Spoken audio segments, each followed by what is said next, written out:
अस्सलामु अलैकुम व रहमतुल्लाहि व बरकातुहू। नहमदुहू व नसल्ली अला रसूलिहिल करीम, अम्मा बाद। अऊज़ु बिल्लाहि मिनश शैतानिर रजीम, बिस्मिल्लाहिर रहमानिर रहीम। সর্বপ্রথম সে মহান আল্লাহ পাক রব্বুল আলামিনের দরবারে অসংখ্য শুকরিয়া জ্ঞাপন করি, যিনি আজ আমাদের সকলকে এই মাহফিলে উপস্থিত হওয়ার তৌফিক দান করেছেন।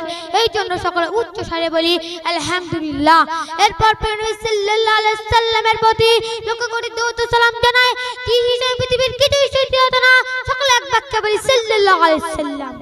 আমার সম্মুখে উপস্থিত আজ এই অনুষ্ঠানে বিচারকগণ ও সম্মানীয় শিক্ষকগণ ও সহপাঠী বোনেরা, সকলকে যথাযথ স্থানে ভালোবাসা স্নেহ জানিয়ে আমার সংক্ষিপ্ত বক্তব্য শুরু করছি। আজ আমার বক্তব্যের মূল বিষয় হলো ইলমের গুরুত্ব। ইল শব্দের আবিধানিক অর্থ হলো জ্ঞান, বিদ্যা বা শিক্ষা। এই জ্ঞান দুই প্রকারের, আধুনিক ও আধ্যাত্মিক। অর্থাৎ ইহলিক ও পরলৌকিক। সম্পূর্ণ বা ইল না থাকলে কি হয়? চোখ থাকিতে পৃথিবী অন্ধকার মনে হয়, মুখ থাকিতে বলে লাগে। শিক্ষা ছাড়াতে নিজের ভাষা বুঝতে বোঝাতে অক্ষম হয়ে যায়। শিক্ষা জাতির মেরুদণ্ড। এ প্রসঙ্গে নবী সাল্লাল্লাহু আলাইহি সাল্লাম পবিত্র হাদিস শরীফে বলেছেন, তালাবুল মুনির ফারিদাতু আলা কুল্লি মুসলিমিন। অর্থাৎ প্রত্যেক মুমিনের জন্য এই জ্ঞান অর্জন করা অপরিহার্য। এই ইল হালাল না হারাম চিনবার সাথী।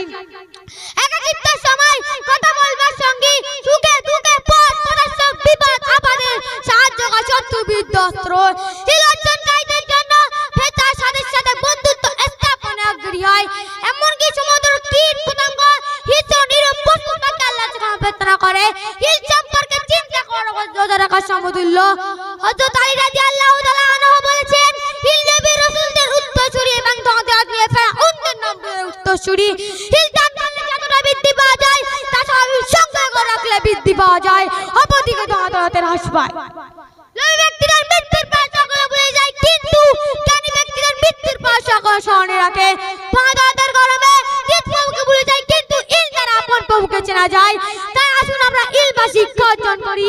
আজ আমার বক্তব্য এখানে ইতি করছি। রাসূল অনুসারী হওয়ার তৌফিক দিন, আমিন। ওয়াকি দাওয়ানা ওয়ালিল হামদুলিল্লাহি আলামিন। আসসালামু আলাইকুম ওয়া রাহমাতুল্লাহি ওয়া বারাকাতুহু।